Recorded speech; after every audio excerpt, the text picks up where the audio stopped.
Lily curled on the floor, her hair now reaching the walls, the ceiling, and the corners of the room. In the heart of a peaceful village, where the palm trees swayed and the wind whispered ancient secrets, lived a young woman named Lily.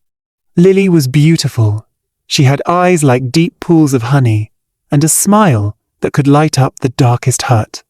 But Lily lived in a world where a woman's worth was measured in the length of her hair, and Lily was born with a scalp as smooth as polished river stone. Since she was a toddler, her parents had spent every kobo they had on cures. They brought in herbalists who rubbed stinging peppers onto her head. They brought in priests who bathed her in smelly oils. But nothing worked. As Lily grew, so did her shame. The village children were her first tormentors. They would wait for her by the village well, hiding behind the bushes. When she appeared, they would jump out, pointing their fingers. "Look! It's Madam Cobra Head! Does your head ever get cold, Lily? Or does the sun just bounce off it and burn your brain?" The adults were no better. The men would stop their conversations when she passed, whispering just loud enough for her to hear.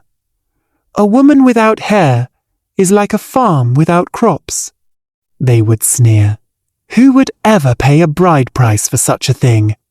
She is a broken vessel." Lily's only refuge was David, her childhood friend. David saw the girl behind the stone. He would sit with her under the large Iroko tree, bringing her wild fruits and telling her stories of the stars. When she cried, he would take her hand. "Lily, look at me. You are beautiful. Your heart is made of gold, and that is a crown no one can take away." But in a village that worshipped appearance, David's love felt like a tiny candle in a massive, dark forest. Lily didn't want a candle. She wanted the sun. One fateful evening, a strange carriage pulled into the village. It was draped in silk and guarded by men with cold eyes. Out stepped Mr. Williams, a wealthy merchant known throughout the land. He wore robes of the finest velvet and gold rings on every finger, but his eyes were like a snake's, calculating and empty. Mr. Williams didn't go to the chief's house. He went straight to Lily's father's hut. He had heard of the bald beauty and came with a proposition. "I have heard of your misfortune, Lily," he said, his voice sounding like honey dripping over a blade. "I wish to take away your shame. I am a man of great power, and I can give you what the gods denied you." Lily's mother wept with happiness, calling it a blessing from the ancestors. Her father, seeing a chance to finally marry off his defective daughter to a rich man, nodded eagerly. But Lily was hesitant. "Why me, Mr. Williams? Why choose someone like me?" "Because," he whispered, leaning close so she could smell the heavy, metallic scent of his perfume.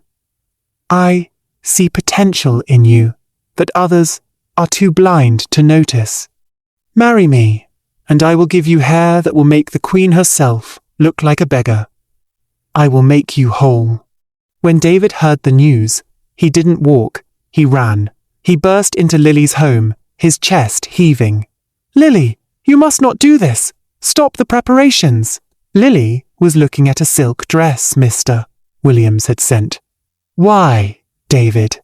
For the first time, someone sees me as a woman.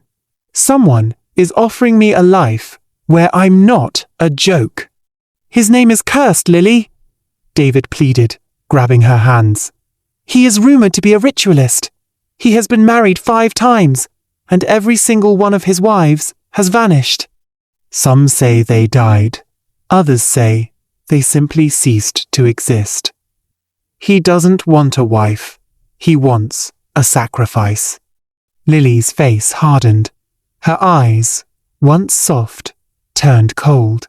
"You're just jealous, David. You've been my friend for years. But what have you done? You watched them mock me." "You watched me cry. Now that someone is actually fixing me, you want to block my blessing? Leave my house. I won't let you ruin my one chance at happiness." David's heart broke. He had waited too long to tell her he loved her, and now he was watching her walk into a lion's den. The wedding was grand, but it felt hollow. That night, in their private chamber, Mr. Williams presented Lily with a small black clay pot. It felt unnaturally cold. "Drink this," he commanded. "This is the medicine for your scalp. It is the blood of the earth itself." Lily drank. It tasted like bitter iron and old copper. Immediately, her body felt like it was on fire. Her skin tingled, her scalp burned, and the room began to spin until she fell into a deep, dreamless sleep. When she woke the next morning, her head felt heavy. She reached up and gasped. There were strands, real soft strands of hair. Within a month, the transformation was complete. Lily's head was covered in thick, lustrous black hair that cascaded down her back like a silken waterfall. She walked through the village, and the silence was deafening. The men who mocked her now bowed. The women who sneered now asked for her secrets. Lily walked with her head high, savouring the envy in their eyes. But as she stood in the market, David approached her. He didn't look happy. He looked terrified. "Lily, your hair." "It's moving," he whispered. "Don't be ridiculous," she snapped. But that night she felt it. A slight tingling, a slither against her neck. She looked in the mirror and screamed. Her hair wasn't just laying there. It was growing. It was moving around her shoulders and waist, as if trying to claim her body. Fear gripped Lily's heart. She grabbed a pair of scissors and began to hack at the hair. But for every strand she cut, 2 more grew back, thicker and stronger. Then the whispers began. Not from the wind, but from her own head. "We are here. We are here. We are hungry." When Mr. Williams returned, he didn't look surprised. He laughed a wicked, triumphant sound. "I gave you no hair, Lily. I gave you serpent spirits. They live on your vanity. They grow on your pride. And now they need to be fed." He locked her in a room that smelled of death. The hair had grown so long it now covered the walls and the ceiling, hanging like black vines. 2 villagers, bound and gagged, were dragged in. Lily's hair responded instantly. It lunged forward like a nest of cobras, wrapping around the victims and dragging them into the darkness of the silk. Lily turned away, sobbing, as she heard the wet sounds of the spirits feeding. When it was over, the hair began to vomit, not blood, but piles of gold coins and stacks of money onto the floor. Mr. Williams knelt, scooping the wealth into his arms with greedy fingers. "You are my greatest vessel, Lily. As long as you feed them, I will be the richest man in history." Lily became a skeleton. Her face grew gaunt and pale, as the spirits drained her life force to produce wealth for her husband. Outside, the village was suspicious. David was the only one brave enough to act. He snuck into the compound at night and found the room. When he saw Lily, his breath caught. She was buried under a mountain of writhing black hair. "David, run," she whispered. But David didn't run. He called for the elders. The village elders stormed the house with sacred herbs and holy water. They performed the ancient rituals, drenching Lily's head in the sacred waters of the ancestors. The hair screamed a high, piercing sound that shattered the windows. Slowly, the black strands began to wither and turn to ash, falling away until Lily's head was bare once again.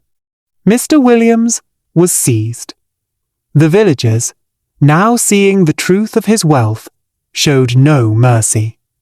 He was led away to face the ultimate justice. Lily was carried home. For weeks, David never left her side.